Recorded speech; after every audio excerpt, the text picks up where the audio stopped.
Hello' everyone, BN YouTube চেনেলত আপোনালোকক স্বাগতম জনাইছোঁ। আজি আমি ডিছকাছ কৰিম নদ নদীৰ বিষয়ে। অসমত অসংখ্যক নদ নদী আছে, যদিও অসমত প্ৰধানকৈ দুখন নদী আমি গণ্য কৰোঁ। এখন হৈছে ব্ৰহ্মপুত্ৰ নদী, আনখন হৈছে বৰাক উপত্যকা। আজি আমি ডিছকাছ কৰিম ব্ৰহ্মপুত্ৰ নদীৰ বিষয়ে। ব্ৰহ্মপুত্ৰ নদীখন নেপালৰ ওপৰৰ অংশত হিমালয়ান মাউণ্টেন ৰেঞ্জ আছে, আৰু সেই মাউণ্টেন ৰেঞ্জত কৈলাশ পৰ্বত আছে। কৈলাশ পৰ্বতৰ দুখন গ্লেছিয়াৰ আছে। এখন হৈছে এংচিং গ্লেছিয়াৰ আৰু এখন হৈছে চেংমাং ইংদাং গ্লেছিয়াৰ, অৰ্থাৎ তামচুং, খাম, বাং, হিমবা। এই এংচিং গ্লেছিয়াৰ আৰু চেংমাং ইংদাং গ্লেছিয়াৰৰ পৰা এখন নদী উৎপত্তি হৈছে, আৰু সেই নদীখনক চাইনা বা তিব্বতক ইয়াৰলুং চাংফুং বুলি জনা যায়। এনেকৈ বৈ আহি আকৌ এই নদীখন ভাৰতত প্ৰৱেশ কৰে। ভাৰতৰ অৰুণাচল প্ৰদেশত প্ৰৱেশ কৰে। অৰুণাচল প্ৰদেশক এই নদীখনক আমি দিহাং নদী নামে জানো। আৰু এই নদীখন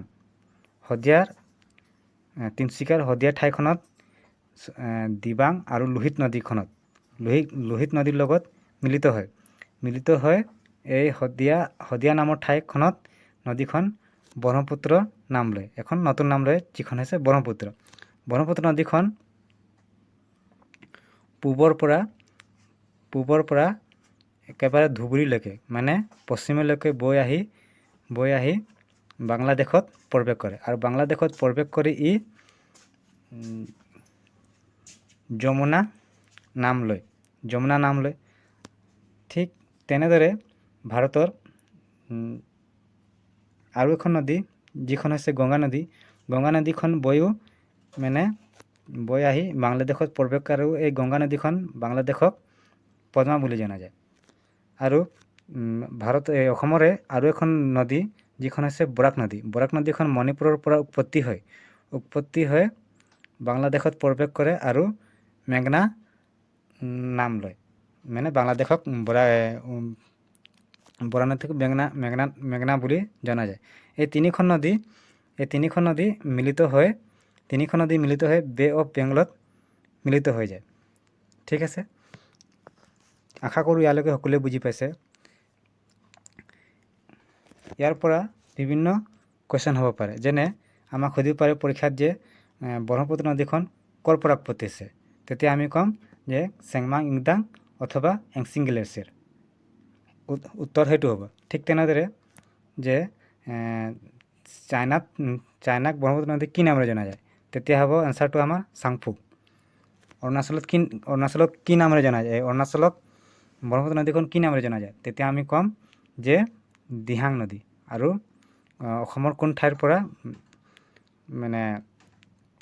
ব্ৰহ্মপুত্ৰ নদীখন ব্ৰহ্মপুত্ৰ নামেৰে জনা যায়, তেতিয়া হ'ব শদিয়া।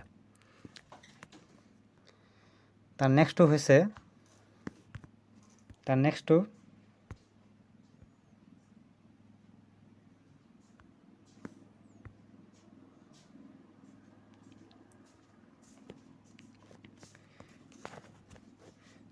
হৈছে ব্ৰহ্মপুত্ৰৰ টোটেল লেন্থ। ব্ৰহ্মপুত্ৰৰ টোটেল লেন্থ হৈছে 290, মানে 2900 কিলোমিটাৰ মুঠ লেন্থ হৈছে অল অভাৰ। আমাক যদি অসমৰ যদি সোধে তেতিয়া হ'ব 720 কিলোমিটাৰ।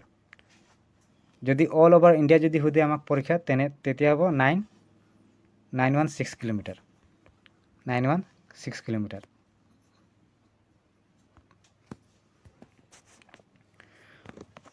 ব্ৰহ্মপুত্ৰ নদীক ৰেড ৰিভাৰ বুলি জনা যায়।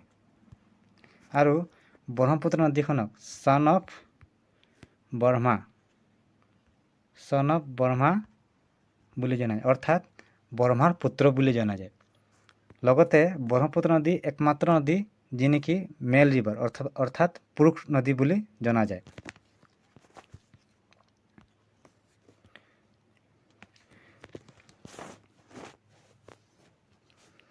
ব্ৰহ্মপুত্ৰ নদীখনত দুখন দ্বীপ আছে, আইচলেণ্ড আছে। এখন হৈছে মাজুলী আৰু এখন হৈছে পিকক আইচলেণ্ড অথবা উমানন্দ। মাজুলী নদীখন হৈছে আটাইতকৈ লাৰ্জেষ্ট, বৃহৎ নদীদ্বীপ, আৰু পিকক আইচলেণ্ড হৈছে আটাইতকৈ স্মলেষ্ট নদীদ্বীপ। পিকক আইচলেণ্ডখন 1694 চনত গদাধৰ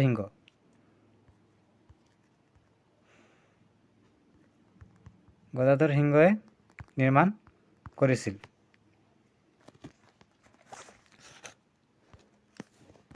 আৰু এই ব্ৰহ্মপুত্ৰ নদীখনত 5খন দলং আছে। 2খন দলং হৈছে শৰাইঘাট দলং, লগতে আৰু এখন হৈছে 2খন শৰাইঘাট দলং, আৰু এখন আছে কলীয়াভোমোৰা দলং। তাৰপিছত আৰু এখন আছে নৰনাৰায়ণ দলং, আৰু এখন আছে বগীবিল দলং। টোটেল 5খন দলং আছে ব্ৰহ্মপুত্ৰৰ ওপৰত। কিন্তু পৰীক্ষাত যদি আমাক সোধে যে ধলা শদিয়া দলংখন কোনখন নদীৰ পাৰত আছে, তেতিয়া ব্ৰহ্মপুত্ৰ নদী নহ'ব, তেতিয়া হ'ব শুদ্ধটোতো হ'ব তেতিয়া লোহিত নদী। আৰু এই কুৱেশ্যনটো প্ৰায়ভাগ পৰীক্ষাত আহি থকা দেখা যায়। এতিয়া আমি ব্ৰহ্মপুত্ৰৰ কেইখনমান উপনৈ চাম, যি নেকি কোনখন উপনৈ কোনখন ঠাইত আছে আমি সেইখিনি ডিছকাছ কৰিম। এইটো হৈছে ৰাইট ছাইড, এইটো হৈছে লেফ্ট ছাইড, ঠিক আছে। ৰাইট ছাইডত আটাইতকৈ দীঘল উপনৈ হৈছে ব্ৰহ্মপুত্ৰৰ সোৱণশিৰি। কি হয়? সোৱণশিৰি, যাক সোণৰ নদী বুলিও জনা যায়।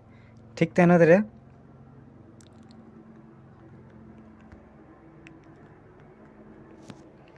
লেফ্ট ছাইডত কপিলী নদীখনক আটাইতকৈ দীঘল নদী বুলি জনা যায়, কপিলী নদী।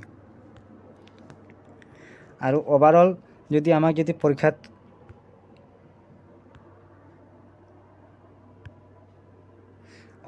পৰীক্ষাত আমাক সোধে যে ব্ৰহ্মপুত্ৰৰ কোনখন নৈ আটাইতকৈ দীঘল নদী যদি বুলি সোধে, তেতিয়া হ'ব সোৱণশিৰি, মানে সোণৰ নদী, যিখন